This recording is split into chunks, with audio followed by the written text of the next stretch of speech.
सदानन्दम्भोदे स्मितरुचिरपूर्णेन्दुवदना प्रफुल्लम्भोजन्मा छदसदृशशोभाक्षियुगल कृपापारावार श्रितसकलजीवातिसुखदो महाश्रेयो मूर्तिर्जयति स हि नारायणमुनि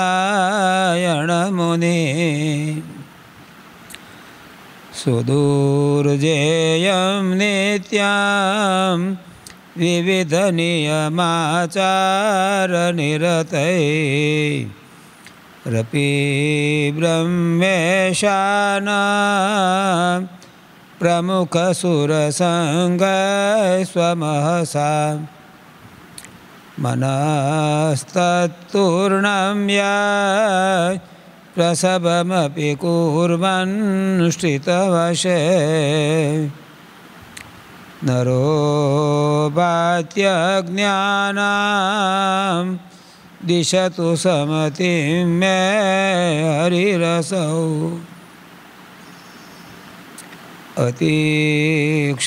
अतिक्षान्त्यादान्त्या मृदुलवचनच्छादितनिज ध्रुवातर्कैश्वर्यात् विलसितनृनाट्याय गुरवे वसानाय श्वेतां वरयुगलमावार्ति यशसे नमस्तस्मै नित्यं हृदि भगवते ध्येयवपुषे सुनिशारं सारं शुचिकनकबुट्टं परिदधन् निचोलं कौसुम्बं कटितटपटं चारुणरुचिं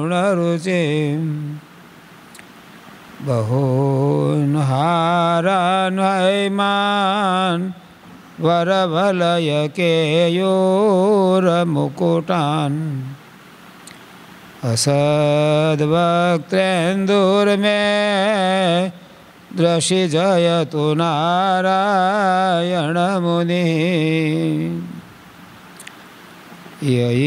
यैषोऽपि स्वेच्छा धृतनृतनुरानन्दनिलयः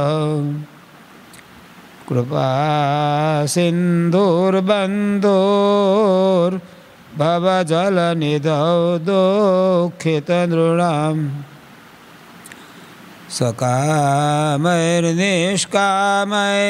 सकामैर्निष्कामैरपि सुरनरैः सेव्यचरणं नमाम्यात्मात्मानं तमहमिह नारायणमुनिं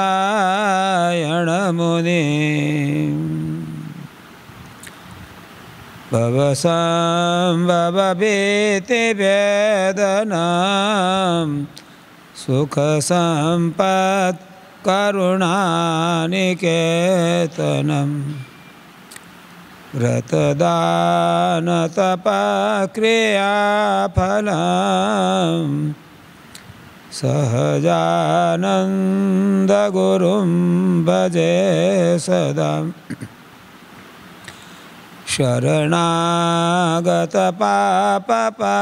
शरणागतपापपर्वतं गणयित्वा न तदीयसद्गुणम् अणुमप्यतुलं विमन्यते सहजानन्दगुरुं भजे सदा स्वामिनारायणो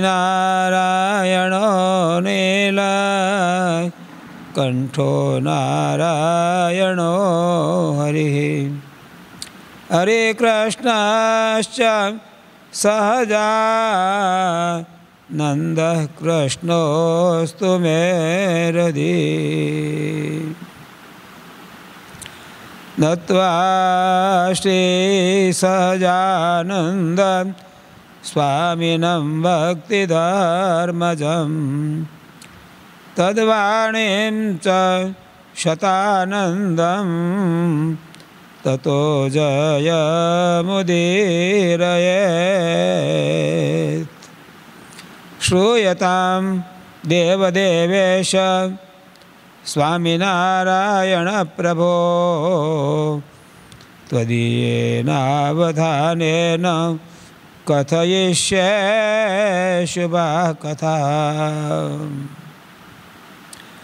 ઓમ નમઃ શ્રી પરમહંસાસ્વાદિતચરણકમલચિન્મકરંદાય ભક્તજનમાનસ નિવાસાય પુરાણપુરુષોત્તમાય અવતારિણે શ્રી સ્વામિનારાયણાય નમો નમઃ. શ્રી હરિકૃષ્ણાય નમો નમઃ. શ્રી ઘનશ્યામાય નમો નમઃ. શ્રી નીલકંઠાય શ્રી સહજાનંદ સ્વામિને નમો નમઃ. બોલો શ્રી સ્વામિનારાયણ ભગવાનની જય. શ્રી ઘનશ્યામ મહારાજની જય. શ્રી હરિકૃષ્ણ મહારાજની જય. શ્રી ગોપીનાથજી મહારાજની જય. શ્રી વિઘ્ન વિનાયક દેવની જય. શ્રી કષ્ટભંજન દેવની જય.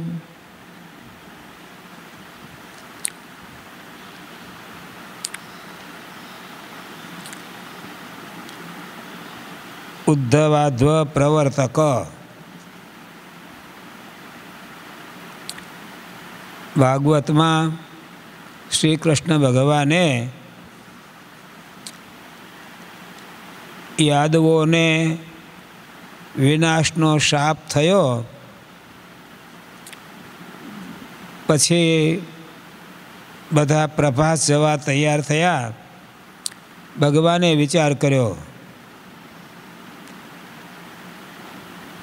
આ સંપૂર્ણ યાદવ કુળનો નાશ થશે, હું પણ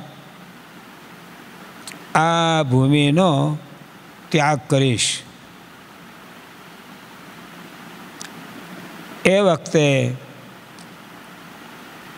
મારા સ્વરૂપના જ્ઞાનના વારસદાર તરીકે કોણ? એટલે પોતે વિચાર કર્યો, નોદ્ધવોણ અભિમન્યુનો. ઉદ્ધવ સદ્ગુણોને લીધે વિચારીએ તો મારા કરતાં થોડા એ ઊણા અધૂરા ઓછા નથી. એટલે ઉદ્ધવજી યદગુણેર નાર્દિત વિભુ, માયાના કોઈ પણ જાતના ગુણોથી એ લેપાયેલા નથી. માટે મદ વિવિનમ ધારયન ઇહ તિષ્ઠતું. જીવના કલ્યાણને માટે મારા સ્વરૂપનું જ્ઞાન જે છે એને ધારીને ઉદ્ધવજી ભલે આ ભૂમિ ઉપર રહેતા. ભાગવતનો જ શબ્દ છે કે ભૂભાર ક્ષપિતો યેન તામ તનુમ વિજહા વજહ. જે મનુષ્ય દેહધારીને ભગવાન શ્રી કૃષ્ણે આ પૃથ્વી ઉપરનો ભાર ઉતાર્યો હતો, અજહ અજન્મા, ભગવાન સામાન્ય જીવની જેમ કર્મને વશ થઈને જન્મ ધારણ કરતા નથી. અહીંયા તામ તનુમ વિજહૌ અજહ અજન્મા કયા એ જ ભગવાન ગીતાના બીજા અધ્યાયમાં અર્જુનની આગળ કહે છે, બહુની મે વ્યતીતાની જન્માની તવ ચાર્જુન તાન્યહમ વેદ સર્વાણી ન ત્વમ વેત્થ પરંતપ. મારા કેટલાય જન્મ વીતી ગયા છે, તમારા પણ બીજા ઘણા જન્મો આ રીતે વીતી ગયા છે. તે બધાને હું જાણું છું. ન ત્વમ વેત્થ, તમે જાણતા નથી. અર્થાત ભગવાન પોતે આ ભૂમિ ઉપર પ્રગટ થાય છે, પ્રાકટ્ય કહે છે. નવું ઉત્પન્ન થવાનું જન્મ ભગવાનને નથી. સર્વત્ર જે વ્યાપક છે એ કોઈ નિમિત્તે પ્રગટ દેખાય છે. આપણે સામાન્ય ઇલેક્ટ્રિસિટીની બાબતમાં સંપૂર્ણ નહીં પણ કિંચિત માત્ર વિચાર કરીએ. આધુનિક વિજ્ઞાને ઇલેક્ટ્રિસિટી પેદા કરી, એનો ઉપયોગ કર્યો, વિચાર કર્યો, બધું ખરું. જે જનરેટરમાંથી પાવર ઉત્પન્ન થાય છે તે પાવર એક વાયર તારમાં ધક્કાવ્યો. જનરેટર ગમે તેટલું દૂર હોય પણ એ તારમાં જે ઇલેક્ટ્રિસિટી પાવર આવ્યો એ બધે દેખાતો નથી. વાયરમાં તારમાં રહેલો ઇલેક્ટ્રિસિટીનો પાવર એ જ્યાં એને પ્રગટ થવા માટેનું સાધન હોય ત્યાં જ પ્રગટે છે, બાકી તો એ વ્યાપક રહે છે. ભગવાન પુરુષોત્તમ જડ અને ચેતન સૂક્ષ્મ એવા ચિત્ત એટલે ત્રણ પ્રકારના જીવો જેને કહે છે, નિત્ય, મુક્ત અને બદ્ધ. સૂક્ષ્મ એવું અચિત ત્રણેય ગુણની સામ્ય અવસ્થા રૂપી સૂક્ષ્મ જે માયા અવિદ્યા, એ બંનેમાં ભગવાન પુરુષોત્તમ એને ધારણ કરવાના રૂપમાં, પોષણ કરવાના રૂપમાં, અરે લીલા વિભૂતિમાં કે નિત્ય વિભૂતિમાં એને ભોગવવાના રૂપમાં પરમેશ્વર સર્વત્ર વ્યાપક રહ્યા છે. તે ક્યારેય કર્મને લીધે આ ભૂમિ ઉપર શરીરનો સંબંધ કરતા નથી. અન્ય જીવ પ્રાણી માત્રને અનંત કાળથી કરેલા જે શુભ કે અશુભ કર્મ એ ભોગવવા માટે જન્મ છે, ભગવાનને નથી. છતાં એમ કહ્યું, કંટકમ કંટકે નૈવ દ્વયમ ચાપી શિતુ સમમ. વિચિત્ર દ્રષ્ટાંત દીધું. કોઈને ખુલ્લે પગે બહાર હરતા ફરતા, માનો શહેરથી બહાર ખેતીની જમીન હોય કે જંગલની જમીન હોય, ત્યાં હરતા ફરતા ખુલ્લા પગમાં કાંટો વાગે, બાવળની શૂળ વાગી અને પગ ઊંચો લેતા લેતા તો એ કાંટો પગમાં ઊંડે સુધી ખૂંતી ગયો અને ભાંગી ગયો. પગમાં ખૂંટેલો કાંટો, બાવળની શૂળનો કાંટો પીડા કરે. પછી એ જેને કાંટો વાગ્યો છે એ અથવા તો મદદ કરનારો બીજો કોઈ પણ એવો જ બાવળનો કાંટો લે અને ધીરે રહીને જ્યાં કાંટો અંદર ખૂંટ્યો છે એને ખોતરી અને એ કાંટાને પગમાંથી કાઢી નાખે. એક કાંટો જે પગમાં ખૂંટી ગયો હતો એ પીડારૂપ હતો, પણ બીજો જે કાંટો જેનાથી એ પીડા કરનારા કાંટાને કાઢી નાખ્યો એ દુઃખ ટાળવાનું સાધન બન્યો. પીડા કરનાર કાંટાને તો માણસ ફેંકી દે, પણ જેનાથી પીડા મટી એ બાવળની શૂળને કે કાંટાને માણસ રાખી મૂકતો નથી. પરમેશ્વરને માટે તો દ્વયમ ચ અપી ઈશિતુઃ સમમ, પીડા કરનારો કાંટો અને પીડા મટાડનારો કાંટો બે એક સમાન જ છે. એમ પરમેશ્વરને તો આ જગતમાં મનુષ્ય દેહ ધારણ કરવો, લોકોનું કલ્યાણ કરવું અને જેના દ્વારા એ અનેક ભક્તો ઉપાસના કરીને મુક્તિને પામે છે એ ભગવાનનું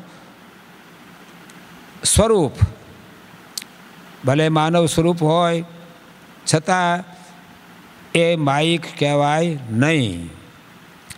ભગવાન માયામાં પ્રવેશ કરે છે તો માયા પણ દિવ્ય ભાવને પામી જાય છે. એટલે ભગવાનની દૃષ્ટિએ તો એ બે સમાન જ છે. ભગવાન પરબ્રહ્મ પુરુષોત્તમ સહજાનંદ સ્વામી અનેક પ્રકારના હેતુઓ લઈને આ ભૂમિ ઉપર ધર્મ ભક્તિને ત્યાં પ્રગટ થયા. ભલે દુર્વાસાનો શાપ નિમિત્ત રૂપ કહેવાતો હોય, ઋષિમુનિઓ અનંતકાળથી જે ભગવાન પુરુષોત્તમ એના દર્શન, સેવા, પૂજા, ભજન કરવા ચાહતા હતા, તે જ રીતે કેટલાય મુમુક્ષુઓ અનેક જન્મ ધારણ કરીને ભગવાન પુરુષોત્તમ એની પ્રાપ્તિને ચાહતા હતા. આ બધા જ ફળને આપવાને માટે આપણા ઈષ્ટદેવ પરબ્રહ્મ પુરુષોત્તમ ભગવાન સહજાનંદ સ્વામી આ ભૂમિ ઉપર પ્રગટ થયા રહ્યા અને જે કોઈએ એમના દર્શન કર્યા, વાત સાંભળી, કોઈ પણ જાતના પ્રસંગમાં આવ્યા એ બધાનો ઉદ્ધાર કર્યો. પછી પોતે જ્યારે આ લોકનો ત્યાગ કરવાની ઈચ્છા કરી તે પહેલાં આ ઉદ્ધવ સંપ્રદાય એની સ્થિરતા, અભિવૃદ્ધિ, સફળતા કઈ રીતે રહે એ વિચારીને આવશ્યક બધા સાધનો કર્યા.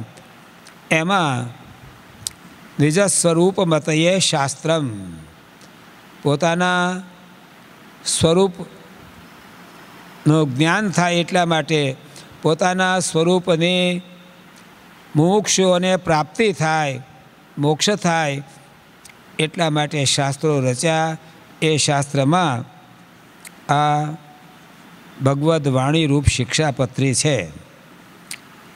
હવે એ શિક્ષાપત્રીમાં સર્વસાધારણ ધર્મો કયા પછી તે સંપ્રદાયના અનુયાયીઓના વર્ગના પ્રતિનિધિને ઉદ્દેશીને વિશેષ ધર્મો કયા, આચાર્ય મહારાજના ધર્મ કયા, એ પછી ગૃહસ્થ સત્સંગીઓના ધર્મ કયા, અને એ ગૃહસ્થ સત્સંગીઓના ધર્મમાં જ પણ ભાઈઓના ધર્મ અને બહેનોના ધર્મ શ્રીજી મહારાજે કહ્યા. હવે એમાં બહેનોમાં આ ધર્મશાસ્ત્ર પ્રમાણે 2 વર્ગ કહ્યા. એક સધવા સ્ત્રી, બીજી વિધવા. દવેન સહવર્તમાના, જેણે લગ્ન જીવન સ્વીકાર્યું હોય, જેનો પતિ હયાત હોય, એની સાથે રહેનારી હોય, તે સધવા સ્ત્રી કહેવાય.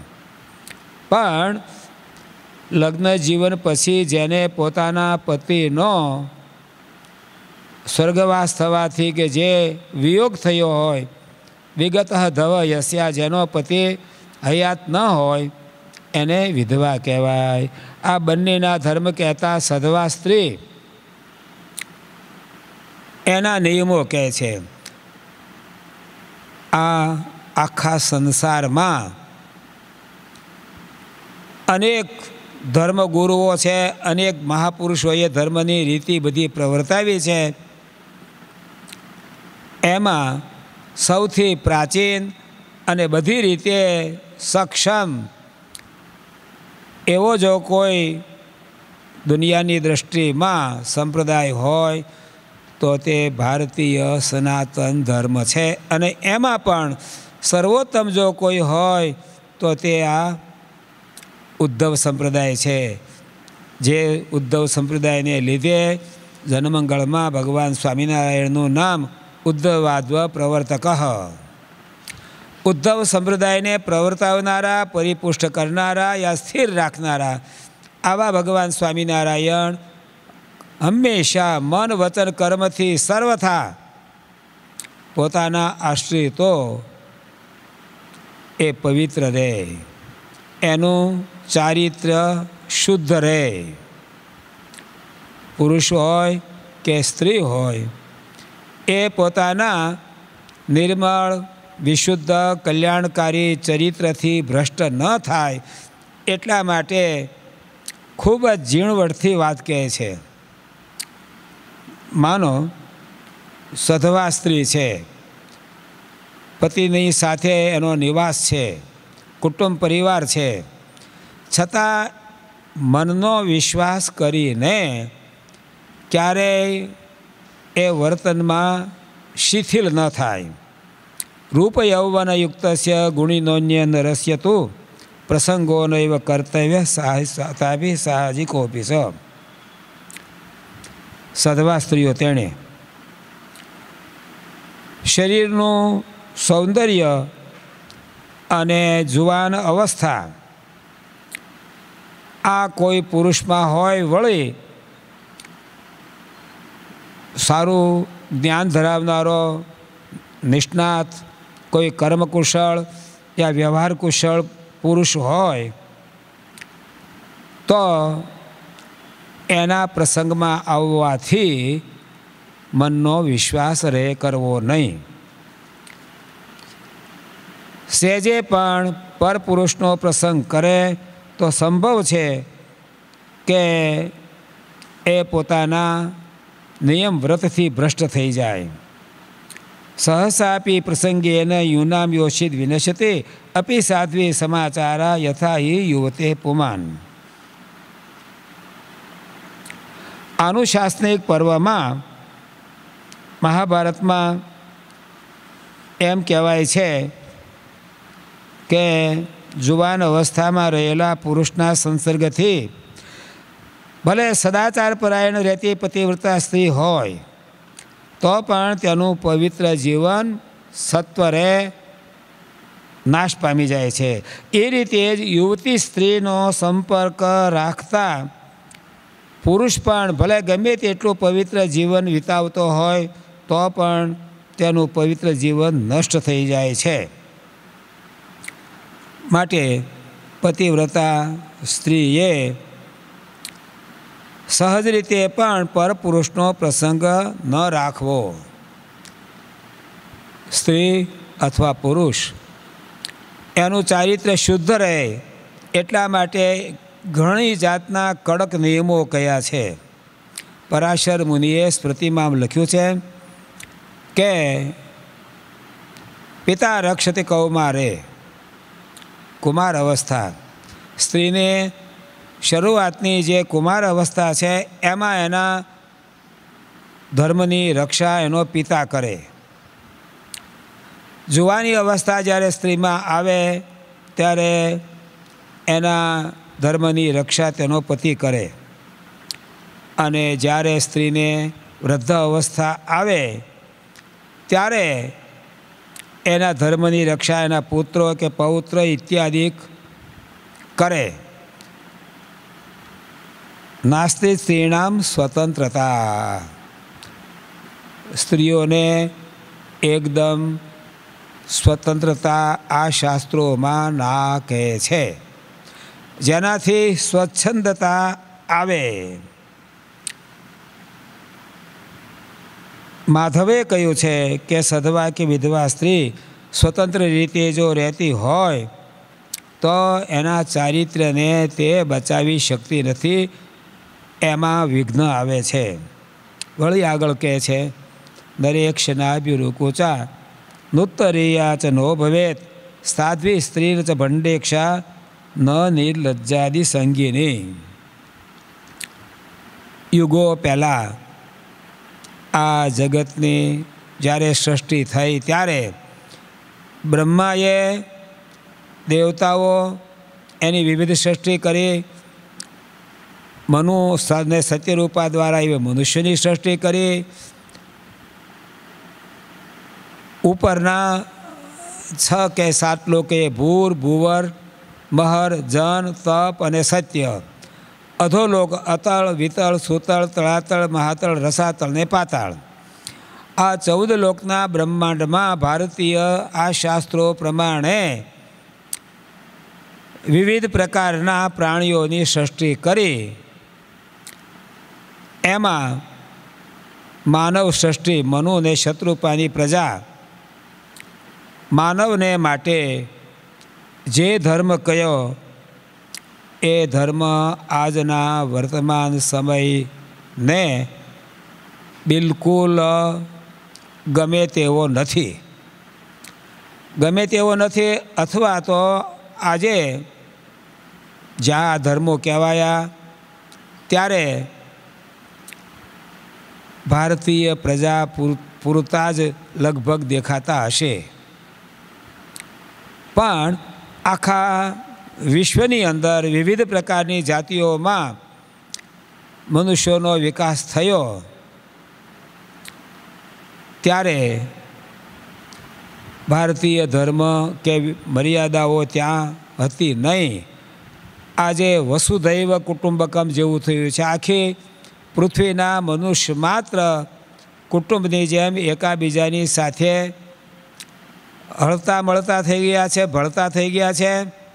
અને એકાબીજાની ભાષા, કામકાજ કરવાની શક્તિ, ભણતર, સ્વભાવ, ક્રિયાઓ, વૈજ્ઞાનિક સાધનોનો ઉપયોગ જે કાંઈ છે એ બધું એકાબીજાએ દીધું છે. અને એમાં આ ધર્મની જે ચર્ચા કરવી એ વર્તમાન યુગને અનુરૂપ ગણાય નહીં.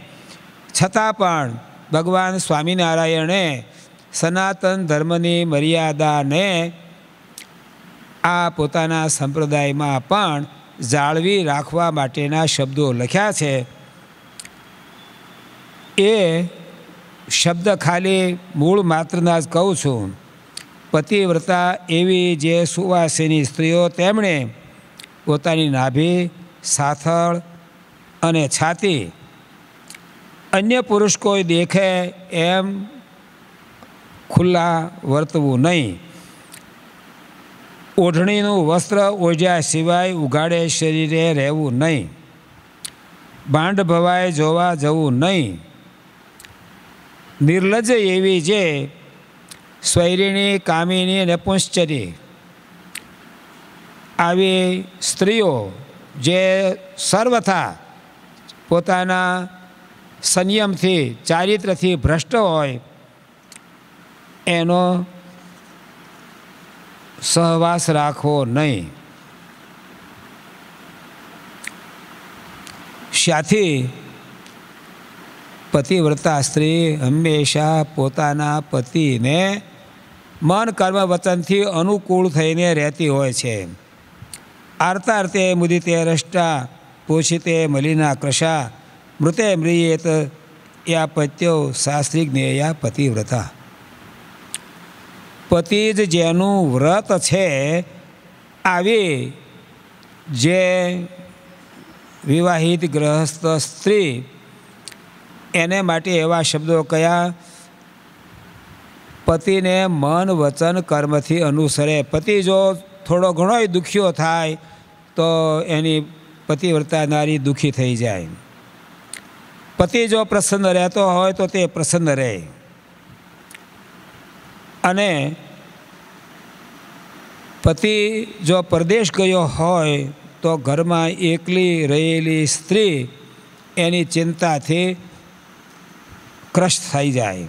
પતિનું મૃત્યુ થાય તો એ એક જમાનામાં પતિની પાછળ એનું મૃત્યુ થવાની પણ રીતો જૂના શાસ્ત્રોમાં છે.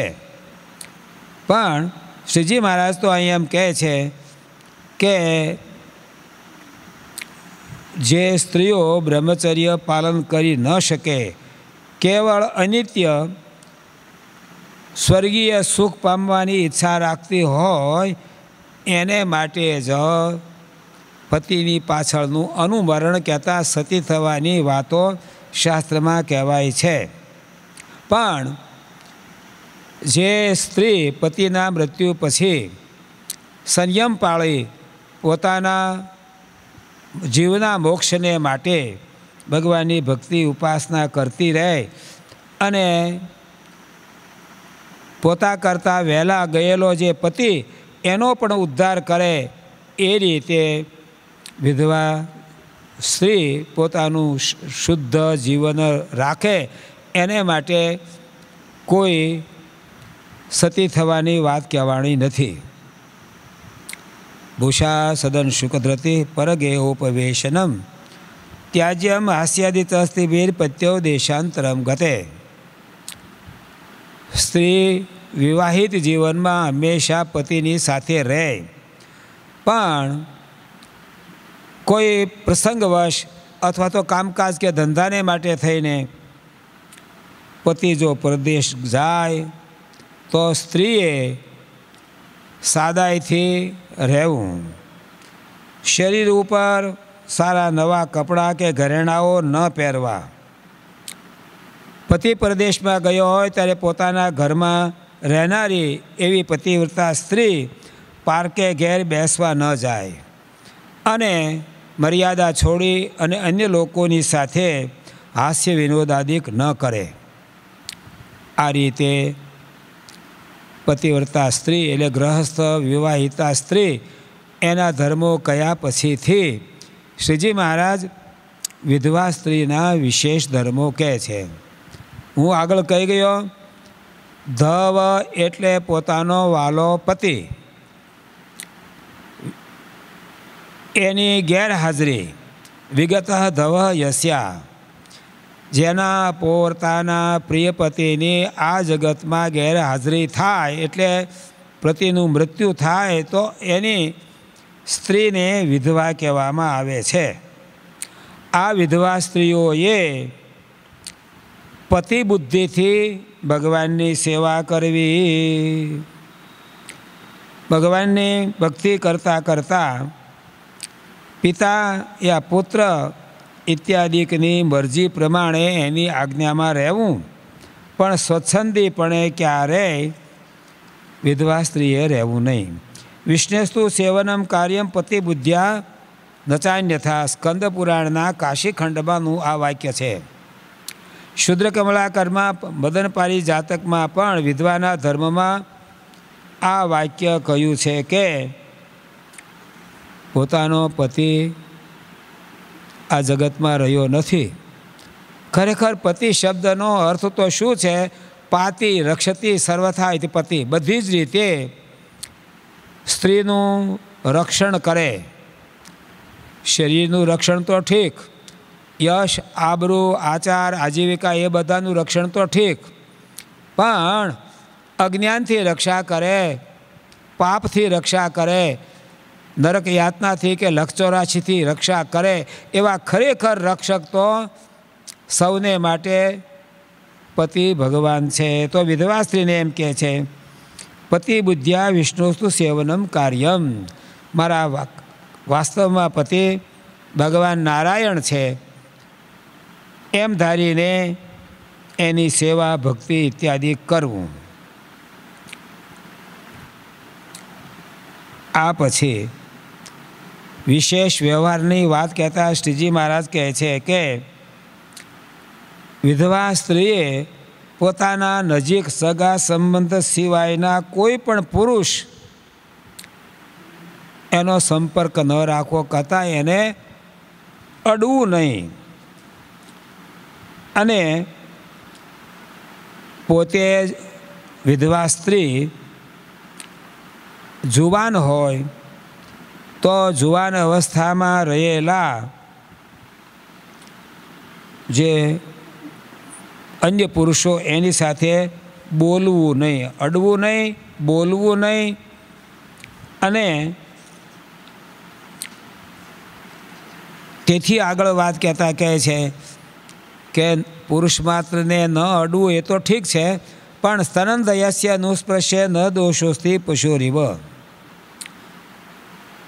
પુરુષમાં નાનો ધાવણો બાળક હોય એને અડવામાં, અથવા તો એકદમ વૃદ્ધ કોઈ વડીલ હોય એને અડવામાં વિધવા સ્ત્રીને દોષ લાગતો નથી, જેમ કે પશુને અડવાથી દોષ લાગતો નથી તેમ. આવશ્યક કામકાજ હોય તો વૃદ્ધની સાથે બોલવામાં પણ વિધવા સ્ત્રીને કોઈ જાતનો દોષ નથી. વળી મહારાજ એમ કહે છે કે પોતાના નજીક સંબંધ સિવાયના અન્ય કોઈ બહારના પુરુષ છે એની પાસે કોઈ વિદ્યા પણ ભણવી નહીં.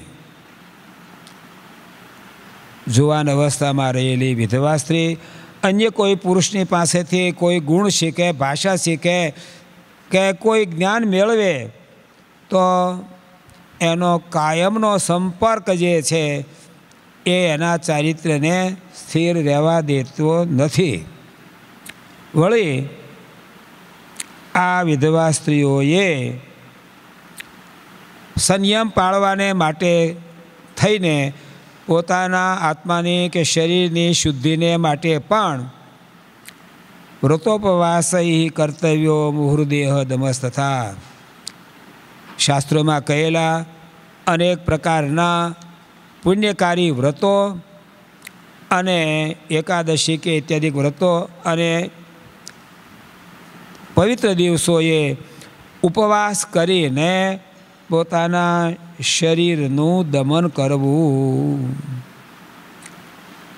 એકાદશ્યા વિના રંડાયતિશ્ચ સુમહામતે પચતે યંદતામિષ્ટે યાવદાભૂત સંપ્લવ. એકાદશી વ્રત ન કરે તો વિધવા સ્ત્રીને માટે નારદીય પુરાણમાં એમ કહ્યું છે કે જે વિધવા સ્ત્રી એકાદશીનું વ્રત નથી કરતી, એકાદશીના વ્રતને પાળતી નથી, તો તે મરણ થયા પછી પ્રલય થાય ત્યાં સુધી અંધતામિષ્ટ નામના નરકમાં પડે છે. ભગવાન શ્રી હરિ સંયમને માટે વિધવા સ્ત્રીઓએ કઈ રીતે શુદ્ધિ જાળવવી એ બધી વાત કહેતા એક બીજી વાત પણ કહે છે. ધનમ ચ ધર્મ કાર્યેપી સ્વનિર્વાહોપયોગી યત દેયમ તાભીર ન તત્ક્વાપી દેયમ ચેદ અધિકમ તદા. વિધવા સ્ત્રી પતિની ગેરહાજરીમાં ઘર સમૃદ્ધ હોય અને થોડું ઘણું કાંઈ ધન હોય જે એના બાકીના જીવનમાં નિર્વાહ માટે ઉપયોગી હોય, આવું પોતાના નિર્વાહમાં ઉપયોગી જે ધન છે તે ધર્મ કાર્યમાં વાપરી નાખે અને નિર્ધન થઈ જવું નહીં. પોતાની પાસે ઘરમાં ધન પોતાના નિર્વાહ કરતાં જો વધારે હોય તો એને ધર્મ કાર્યમાં આપવું. ત્રય એવા ધના રાજન ભાર્યા દાસ તથા સુત યત્તે સમધિ ગચ્છન્તિ યસ્ય તે તસ્ય તદ્ધનમ. મહાભારતના ઉદ્યોગ પર્વમાં વિદુરજીની આગળ શંકા કરી છે કે એ રાજા, પતિને આધીન રહેનારી સ્ત્રી, ઘરમાં રહેનારો નોકર અને નાના બાળપુત્રો આ કાયમ નિર્ધન ગણાય છે. તો સ્ત્રી નિર્ધન હોય તો એને ધર્મમાં વાપરવાની વાત જ ક્યાં રહી? ત્યારે એનો જવાબ આપે છે કે સ્ત્રીને જે ધન મળ્યું હોય એ ધનને સાચવી રાખવામાં તેના પતિનો અધિકાર છે, પણ સંપૂર્ણ રીતે નથી. સ્ત્રીઓને ધન આવે ક્યાંથી એ મનુએ બતાવ્યું છે કે વિવાહ સમયે અગ્નિની સમક્ષ સાક્ષીએ સૌએ આપેલું ચાંદલાનું ધન એ સ્ત્રીનું પોતાનું વ્યક્તિગત છે. પતિ તથા સાસરિયાએ સાસરે તેડી જે વખતે આપેલું ધન એ પણ સ્ત્રીનું સ્વતંત્ર છે. પ્રેમને લીધે પતિએ આપેલું ધન, ચોથું સગા ભાઈએ આપેલું ધન, પાંચમું માતાએ આપેલું અને છઠ્ઠું પિતાએ આપેલું ધન. આ 6 પ્રકારે આવેલું ધન સ્ત્રી ધન કહેવાય છે. અને એ સ્ત્રી ધન એનો ભજિયારો વહેંચણી કરે એમાં ક્યારેય ગણવું નહીં. પત્યવ જીવતી સ્ત્રીભી અલંકારો ધૃતો ભવેત ન તમ ભજેરન દાયાદા ભજ્યમાના પતંચતઃ. એમ કહેવાય છે પતિની હયાતીમાં સ્ત્રીને જે કાંઈ સોનાના સારા ઘરેણાં કરાવી આપેલા હોય એ કુટુંબમાં જ્યારે સંયુક્ત પરિવાર વિભક્ત બને, જુદા થાય, ત્યારે સ્ત્રીના શરીર ઉપર રહેલા પહેરવાના ઘરેણાં એ ક્યારેય વારસાના વહેંચણીમાં લેવાય નહીં. વિધવા સ્ત્રીને માટે વિશેષ નિયમ કહેતા કહે છે કાર્યશ્ચ સકૃદાહાર સ્થાભી સ્વાપસ્તુ ભૂતળે. વ્રત જપ તપ ઇત્યાદિથી પોતાના શરીરને ક્રશ કરવું એમ જે કહ્યું તેમાં વિશેષ વચન કહે છે કે વિધવા સ્ત્રીઓએ દિવસમાં 1 વખત ભોજન લેવું અને જમીન ઉપર સૂઈ રહેવું, પલંગ ઉપર નહીં. વળી મૈથુનાસક્ત એવા કોઈ પણ પ્રાણીઓ એને એક નજરથી જોવા નહીં. આવી વ્રત જપ તપ પરાયણ ભગવાનની ઉપાસના કરનારી વિધવા સ્ત્રીઓએ સધવા એટલે સુવાસીની પતિવાળી જે સ્ત્રીઓ એના જેવો પહેરવેશ રાખવો નહીં.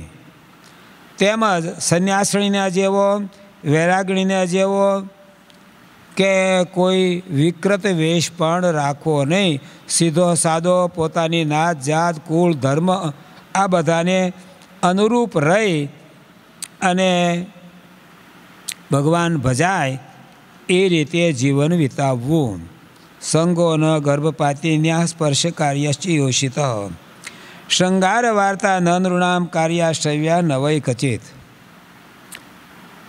આ વિધવા સ્ત્રી જે પોતાના શુદ્ધ વર્તનથી ભગવાનની ઉપાસના ભક્તિથી જે પોતાના જન્મને સાર્થક કરનારી છે, આવી વિધવા સ્ત્રીઓએ ગર્ભ પાડનાર કોઈ સ્ત્રી એનો સંસર્ગ નહીં રાખવાનો.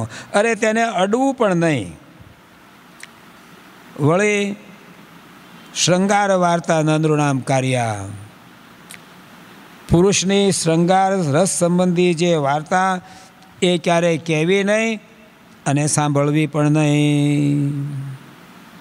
વળી એક વાત ભાગવત ઇત્યાદિ ગ્રંથોમાંય કહી છે. આપણે અહીંયા પણ એની થોડી ચર્ચા પહેલાંય કરી ચૂક્યા છીએ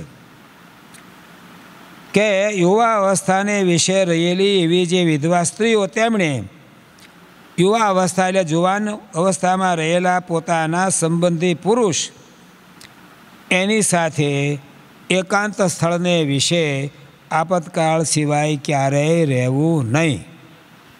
સાથી સગા સંબંધી હોય, પિતા પુત્ર કે ભાઈ જુવાન હોય, પોતે પણ જુવાન હોય અને એના એકાંત સ્થાનમાં નિવાસ થઈ જાય તો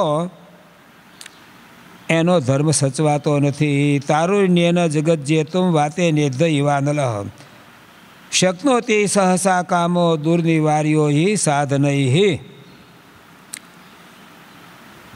એમ કહેવાય છે કે બીજા કોઈ સાધનોથી કામને રોકી શકાય તેમ નથી. આગ લાગે અને પવન આવે તો અગ્નિને પવન જેમ એકદમ વધારી દે છે તેમ કામની અવસ્થા યુવા અવસ્થાના બળથી તત્કાળ આખા જગતને પણ જીતી શકે છે. માટે યુવા અવસ્થામાં રહેલા મા કે દીકરાએ પણ એકાંતમાં ન રહેવું એમ જૈમિની ઋષિ ખરેખર સત્ય કહી ગયા છે. વિધવા સ્ત્રીઓએ ન હોલા ખેલનમ કાર્યમ, હોળી ઇત્યાદિની રમત ન કરવી. પોતાના સમાજમાં કોઈ સારા પ્રસંગો હોય તે વખતે પણ સોનાના ઘરેણાં ઇત્યાદિ ન પહેરવા અને સારા કિંમતી કે બહુ ઝીણા વસ્ત્ર, સૂક્ષ્મ વસ્ત્ર એ પણ વિધવા સ્ત્રીઓએ પહેરવા નહીં. શ્રીજી મહારાજ એની દૈનિક ક્રિયાઓમાં યા વ્યવહારમાં જે જીવન જીવતા હોઈએ તેમાં પણ સાદાઈ, સરળતા, શુદ્ધિ એનું પ્રતિપાદન કરતાં કરતાં કહે છે કે સધવા કે વિધવા બધી જાતની સ્ત્રીઓએ કપડાં પહેર્યા વિના નાવું નહીં અને સ્ત્રી માત્રે પોતાનું રજો દર્શન એટલે રજસ્વળાપણું એ કોઈ રીતે જ છુપાવી રાખવું નહીં. ભાગવતમાં કહ્યું છે કે શશ્વત કામ વરેણા તુરિયમ જગૃહ સ્ત્રીય રજો રૂપેણ તાસંસો માસી માસી પ્રદર્શતે. આ ભાગવતના 6 સ્કંદના 9મા અધ્યાયનો શ્લોક છે. ઇન્દ્રે બ્રહ્મહત્યા કરી વિશ્વરૂપને માર્યો એમ કહીએ, ગુરુને માર્યો. બ્રહ્મહત્યા ઇન્દ્રને હેરાન કરવા લાગી. પછી એમ કહે છે કે એના 4 ભાગ કર્યા અને એ 4 ભાગ વેચી દીધા. એમાં પૃથ્વીને 1 ભાગ આપ્યો. જે પૃથ્વીમાં ખાર કે એવું તેવું જે બધું દેખાય છે ને એને બ્રહ્મહત્યાનો 4થો ભાગ મળ્યો છે. એ રૂપમાં દેખાય છે પણ પૃથ્વીને વર સાથે સાથે આપ્યો છે કે એ ઘસાશે, તૂટશે, ફૂટશે, છતાં એનો નાશ નહીં થાય. એક જગ્યાએ ઘસાયેલી પૃથ્વી બીજી જગ્યાએ જામશે. પાણી, વરુણ, પારણ એને 4થો ભાગ આપ્યો જે શેવાળના રૂપમાં દેખાતો હોય છે. છતાં એની શુદ્ધિનો પણ એને વર આપ્યો છે. એક ત્રીજો ભાગ વૃક્ષોને આપ્યો છે. તે ઘણી જાતના વૃક્ષોમાં એ રસ બારો ટપકે છે. જેમ કે બાવળમાં રસ ટપકે અને એ રસ જામી જાય, ગુંદર થાય. જે સોની લોકો ઘરેણામાં બીજી ત્રીજે ક્યાંય વાપરે છે, લાખનો ઘણી જાતનો આજે ઉપયોગ થતો હશે. એ લાખ પણ આ વૃક્ષોને આપેલ ચોથા ભાગના પાપના રૂપમાં છે. પણ વૃક્ષોને લાભ એ આપ્યો કે કાપી નાખે છતાં પણ એમાં ફરીવાર અંકુરો થાય. ચોથો ભાગ સ્ત્રીને આપ્યો છે, જે એને રજો દર્શનના રૂપમાં દેખાય છે. એટલે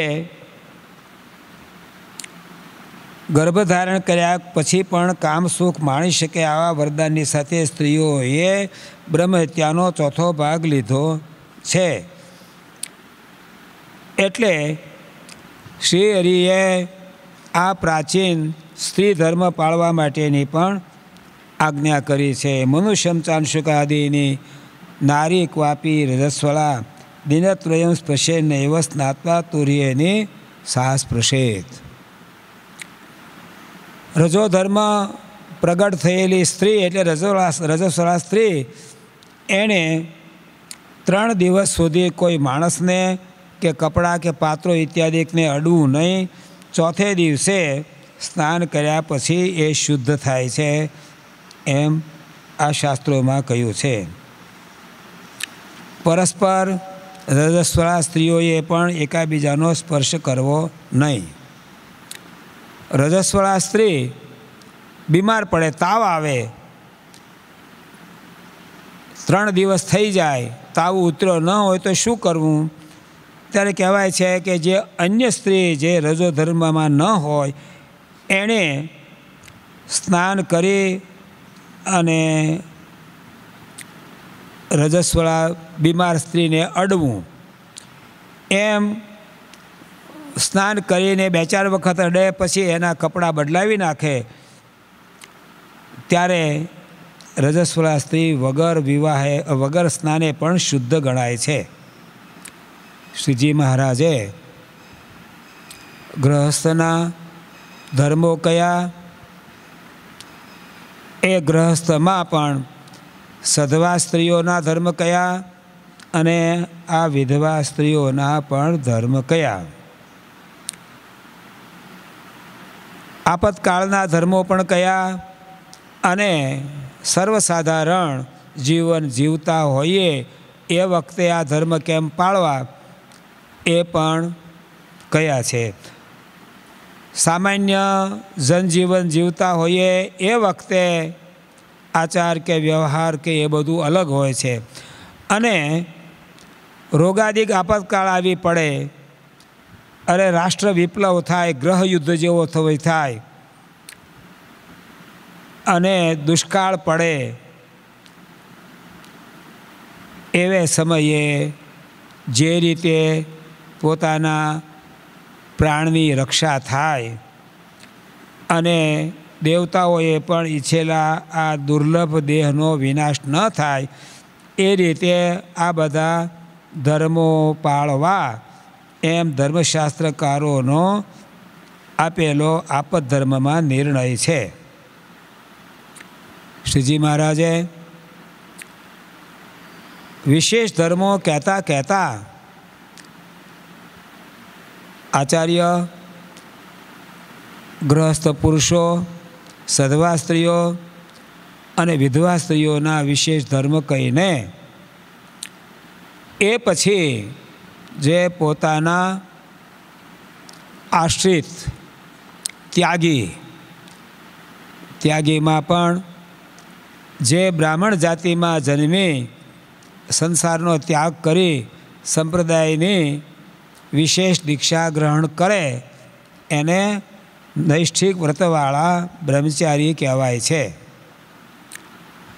શ્રીહરિ કહે છે કે નૈષ્ઠિક બ્રહ્મચારીના જે વિશેષ ધર્મ તેમાં બ્રહ્મચારીએ સ્ત્રી માત્રનો સ્પર્શ ન કરવો. કોઈ પણ સ્ત્રી,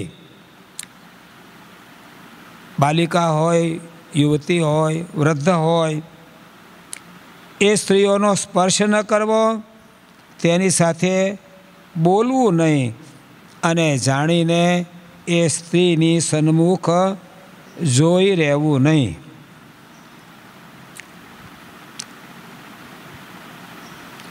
બ્રહ્મચારીને વર્ણી પણ કહેવાય છે. વર્ણાત બ્રહ્મચારીણી. પાણિનીના સૂત્રમાં વર્ણી શબ્દ આ રીતે કર્યો છે કે દ્વિજાદિ શુક્લાદિ યશો ગુણ કથા સુચ સ્તુતૌ. આ બ્રહ્મચારીઓએ અષ્ટ પ્રકારે સ્ત્રીનો ત્યાગ કરવો. સ્ત્રીણામ નિરીક્ષણમ સ્પર્શમ સંલાપક શ્વેક્ષલાદિકમ પ્રાણીનો મિથિની ભૂતા ન અગ્રહસ્તો ગ્રતસ્ત્યજેત.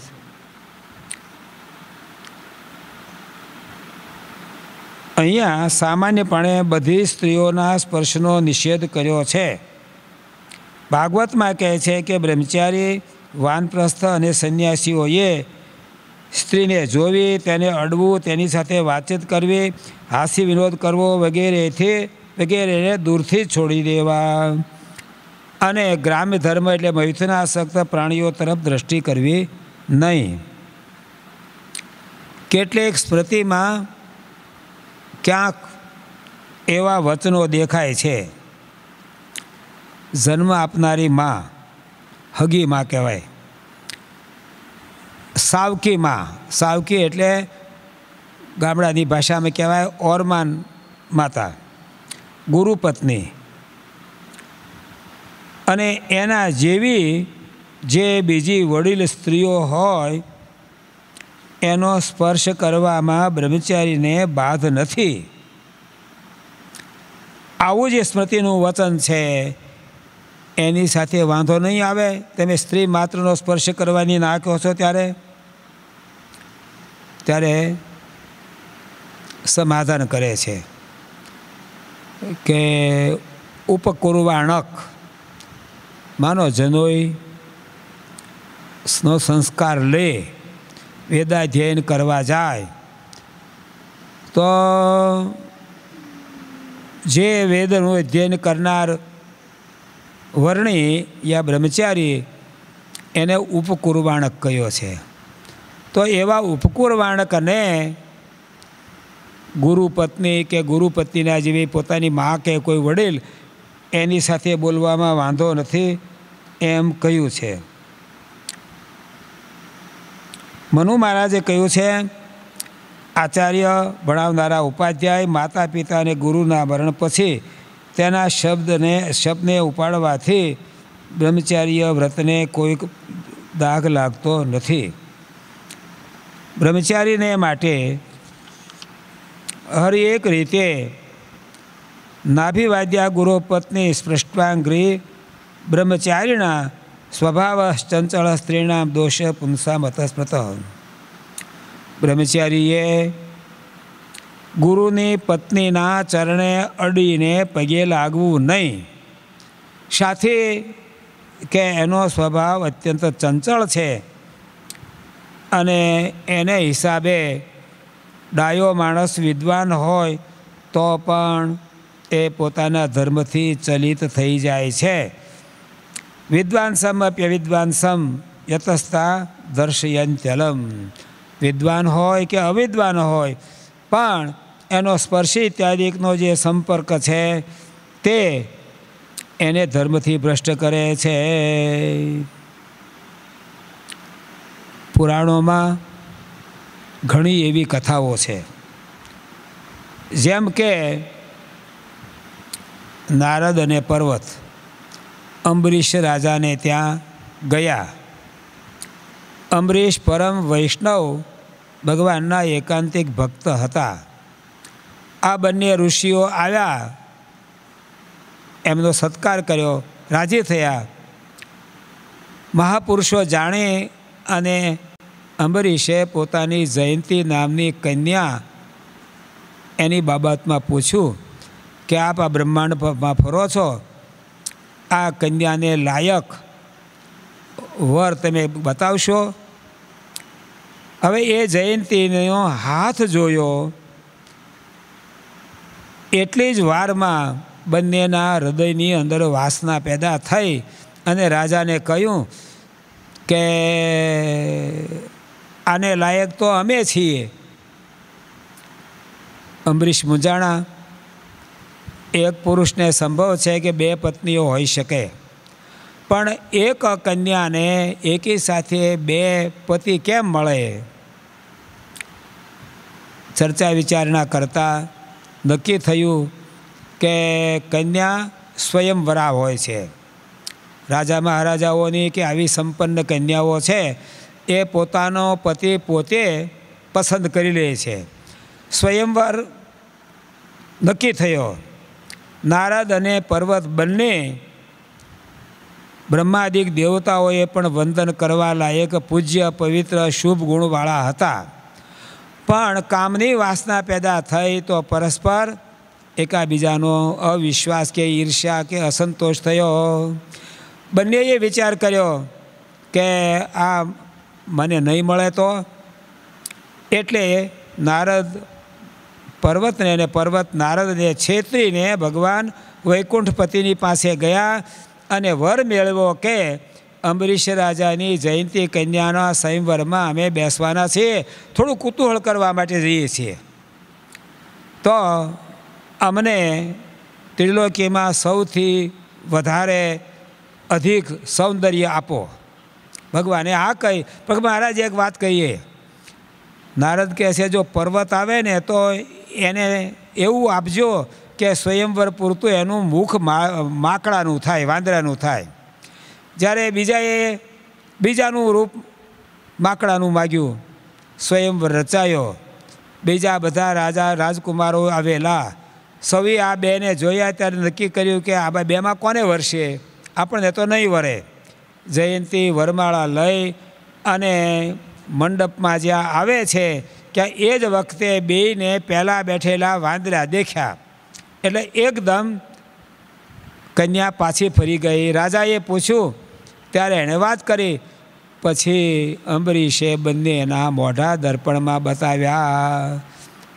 પછી જે તે રીતે ગમે તેમ ખીજાય, આ તે કરી જેમ તેમ બોલી બે ચાલતા થઈ ગયા. અહીંયા એમ કહે છે પુરાણ પ્રસિદ્ધ અંબરીશની કન્યાનો હાથ માત્ર જોવાથી કામ વ્યાકુળ થયેલા નારદ અને પર્વત બ્રહ્મચારી હતા, તો પણ તેને માકડાનું મોઢું થયું હતું અને દુનિયામાં નિંદાને પાત્ર બન્યા હતા. માટે નૈષ્ઠિક બ્રહ્મચારીઓએ કોઈ પણ રીતે સ્ત્રીનો પ્રસંગ રાખવો નહીં, એમ શ્રી હરિએ આ 175માં શ્લોકમાં કહ્યું. સહજાનંદ સ્વામી મહારાજની જય. શ્રીપતિમ શ્રીધરમ સર્વદેવેશ્વરમ ભક્તિધર્માપ્તજમ વાસુદેવમ હરિમ માધવમ કેશવમ કામદમ કારણમ સ્વામિનારાયણમ નીલકંઠમ ભજે. સહજાનંદ સ્વામી મહારાજની જય. સ્વામિનારાયણ સ્વામિનારાયણ સ્વામિનારાયણ સ્વામિનારાયણ સ્વામિનારાયણ સ્વામિનારાયણ સ્વામિનારાયણ સ્વામિનારાયણ સ્વામિનારાયણ સ્વામિનારાયણ સ્વામિનારાયણ સ્વામિનારાયણ સ્વામિનારાયણ સ્વામિનારાયણ સ્વામિનારાયણ સ્વામિનારાયણ. સહજાનંદ સ્વામી મહારાજની જય.